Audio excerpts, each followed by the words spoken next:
you are not a seismologist, you are a meteorologist. All the gists. And I'm a point outageist. That's pretty good. I'm pointing that out. Lindsay. Yeah, no, we're all one big happy scientific family, though. But yeah, it is time to talk about the weather. So let's talk about this first. So it's Thursday, and every Thursday our drought monitor is updated. So this was last week. This is not the current picture. This is what we've looked like the last week or so. We didn't have much drought to speak of, but unfortunately, guess what? If you haven't noticed, it hasn't rained in a second. So because of that, we're starting to see some issues creep back into central Texas. Take a look now. This is our current drought monitor. You can see those abnormally dry conditions starting to sneak back into our northwestern counties. And unfortunately, as we continue to not see any rain, we're going to see that creep further and further in. Now, the good news is this time last year, this was a much more bleak picture. So we're actually doing better this year than we did last year. But again, as we go through August, and we know August is typically a dry month, we're going to start to see these conditions worsen if we don't get some more rain on the ground. And unfortunately, just haven't had a whole lot of opportunities just yet. Days with measurable rainfall in the month of August so far, we've had exactly one of those. And on that day, we got about 7/100ths of an inch. Yeah, not much there. And August is one of our driest months at just a little bit over 2 inches of rainfall expected. And the bad news here, of course, is that we have no rain in the forecast for at least the next 7 days. So we're going to stay dry here over the course of the next week or so. And how everything is connected. Remember that. Everything is connected in this world. So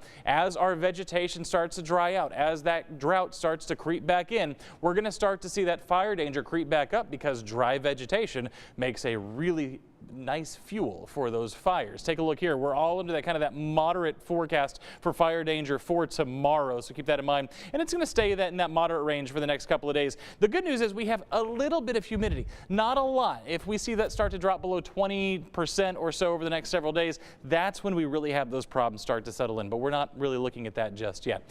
Let's talk about the heat now. 100 out there today. We started off at 79. Again, that's looks pretty normal for this time of the year, but it is toasty, especially when you factor in that little bit of humidity, making it feel like it's 107 right now in Temple. Still at 100 degrees here in the 6 o'clock hour. Notice that number, that relative humidity we're talking about. It's staying high enough that we don't have to necessarily sound the alarms in terms of fire danger, but we're getting close to that point where as our vegetation dries out, winds stay breezy, and we start to see that humidity drop, we're going to have to start talking about that fire danger a little bit more seriously. Temperatures across the area right now, 99 in Waco, same in Gatesville, hundreds from Lampasas all the way through Killeen, Temple, and Marlin, 99 currently in Cameron. Factor in the humidity and it feels like it's 105 to 110 for most everybody if you're along and east of I-35. Locations west of I-35, because they're a little bit separated from that Gulf moisture, not feeling quite as hot. For tomorrow, triple digits expected once again, with those heat index values again expected to be right around that 105 to 110 degree mark as we head through the afternoon. And over the next 5 days, not a lot of change. Keep this in mind. Heat advisory is in effect. That means we are going to say, try to avoid those outdoor activities during the heat of the day. Take a look to our north and to our east. We're seeing excessive heat warnings being issued where heat index values could be 110 to 112.